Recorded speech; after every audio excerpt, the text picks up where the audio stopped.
In Tunisia, when Ghannouchi came to power, Nahda came to power in first place, they could have formed an Islamist majority. They could have formed a Muslim majority. They had just under a majority. I think they were about maybe 15 seats short. In third place came Arid al-Sha'biyya, which had 28 seats. Together they could have formed a majority. That majority would have been an accurate representation of the majority will of the Tunisians that didn't vote for a Nahda because they were a Nahda. They voted a Nahda because they said the new Tunisian state shouldn't be one where Bin Ali bans the hijab, shouldn't be one where Bourguiba drinks orange juice during Ramadan in 1970s because he says the economy can't handle the lack of productivity, and therefore I'm announcing darura. You guys are allowed to go and drink during Ramadan because we need to build stuff here in Tunis and the like. Tunisians, they said, we don't want a war on the majority Muslim population. We want a state that reflects the majority Muslim population. Ghannouchi said, or the Nahda's policy was, if we rely on the majority population here in Tunis, we can't rely on them to protect us against the US and the West. When they come and they make their demand, we don't want Islam or Sharia in the state. So Ghannouchi, as a gesture, said to the Americans and to the Europeans, I'm not going to make a majority of Islamic tendencies in the government. I'm going to bring Marzouki, who hates the idea of Sharia in the state, and I'm going to bring Mustafa bin Jafar, who hates it even more. Both parties didn't do very well in the elections, but I'll bring them and form a majority. So they form a government, and Ghannouchi goes and says to the US, Palestine is not our cause. It's not central to us. And then he tells other Western think tanks, Sharia is not important to a society. When Salman al-Ouda, may Allah release him from prison, inshallah, his channel, they interviewed Ghannouchi. And the presenter says, very hesitantly, Sheikh, you said Sharia is not important to society. He goes, no, Sharia is very important to society. Ghannouchi felt, I need to play both sides. The way that there is a concern, Syria might play both sides. I need to play both sides because of the challenges. And what were the challenges? America might topple me through a deep state or through one of these secular parties. And therefore, I need to make sure I keep the peace and I give them no reason to topple me. When he announced that Sharia are not important, when people started buying up MPs, and he didn't put a law to prevent the buying and selling of MPs from businessmen, because he said, I don't want to disrupt the status quo. When the election came in 2014, he found that he came second place. He lost a large chunk of people who had voted for him on the basis that he would present some sort of Islamic identity for the state. But he still retained enough of people who said that he's doing it strategically. 2014, a year after Sisi's coup. 2015, Sipsi comes out, the president, and says, I'm going to announce the financial reconciliation law. Islamically, people want justice. They want restitution. This law was going to forgive all of the financial crimes of the Bin Ali regime era. And Nahda voted for it with Sipsi. When they voted for it, in the same year, 4 banks were about to go bankrupt. Now the base that voted for Nahda, they said, you keep saying there's no money to help the poor. You're saying there's no money to give us access to healthcare. You're saying there's no money to give us an unemployment benefit system.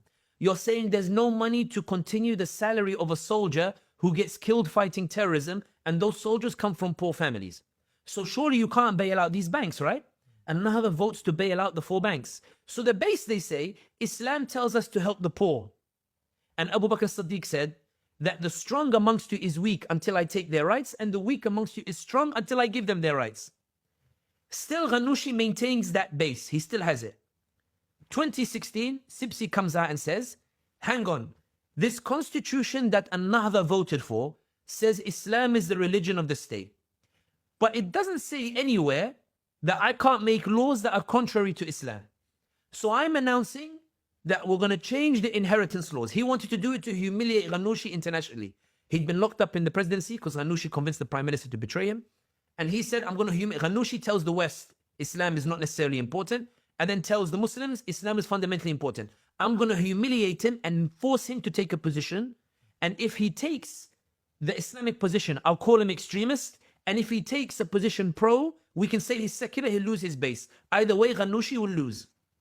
Ghannouchi, when Sipsi comes out and announces the inheritance law, head of Ghannouchi's office, Muhammad Goumani, comes out and says, Allah always, so just to clarify what Sipsi wanted to do.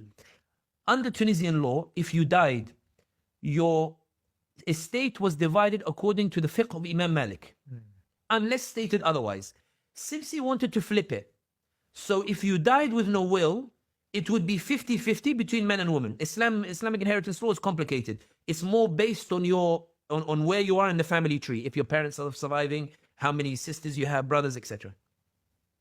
Muhammad Gumani comes out and says, instead of saying categorically as a Muslim, this is haram and it's against the Islamic identity of the state, Muhammad Gumani says Allah always intended for us to get to 50-50, but maybe we need to be more gradual than this.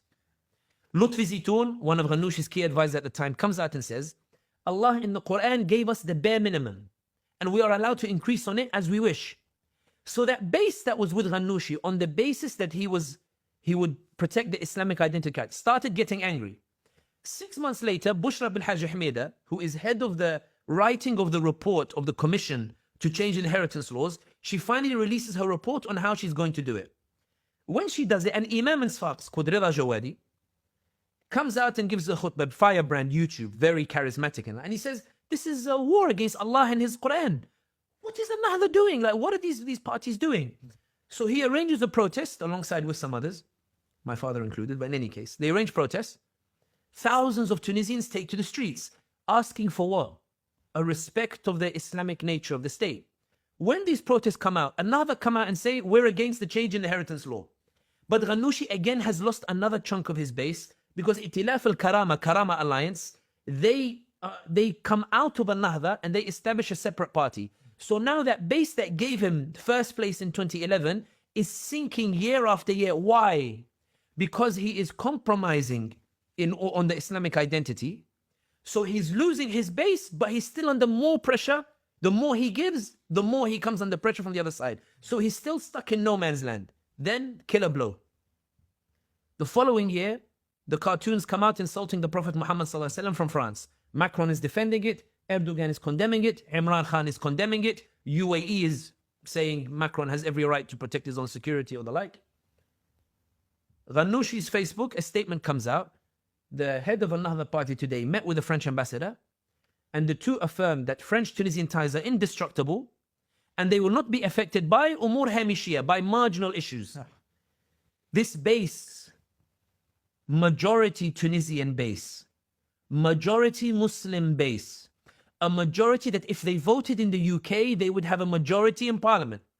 If they voted on the US system, they would have majority in Congress. If they voted in France, they'd have a majority in the Champs-Élysées in the parliament. If they voted in any free democracy, they would have the majority, and the democracy would give them the right to uphold the Muslim identity. Even if there were dissenting minorities, the state would have to guarantee their rights, but the state would be the Muslim state under a majority Muslim rule. This base no longer saw in a Nahda that it was the protector of the Islamic identity, which meant that in 2019, when the presidential election came, there were 8 Islamist candidates, and Nahda had split into 8 different branches, including former Nahda leaders. And what ended up happening was Ghanouchi did not win Washington. They weren't satisfied with all of the compromises. He did not win Europe. They weren't satisfied with the compromises. And he lost the base that gave him power in the first place, who supported him on the basis that he would be the guarantor of the Muslim identity. So when Qais Said did his coup, Washington did not intervene to reverse it. Washington instead welcomed Qais Said's rigged elections. Europe did not go to rescue Ghanouchi. They welcomed Qais Said's support to curb migration on the Mediterranean coast. When Qais Said did his coup, Qatar abandoned him, and so did the other. Erdogan said that he failed himself miserably. He didn't rely on his people. He ended up alone and abandoned. Why? Because in that no man's land that he found himself in, where he said one thing here and one thing to his base, he won neither and ended up in prison. May Allah release him from prison. 84-year-old man does not deserve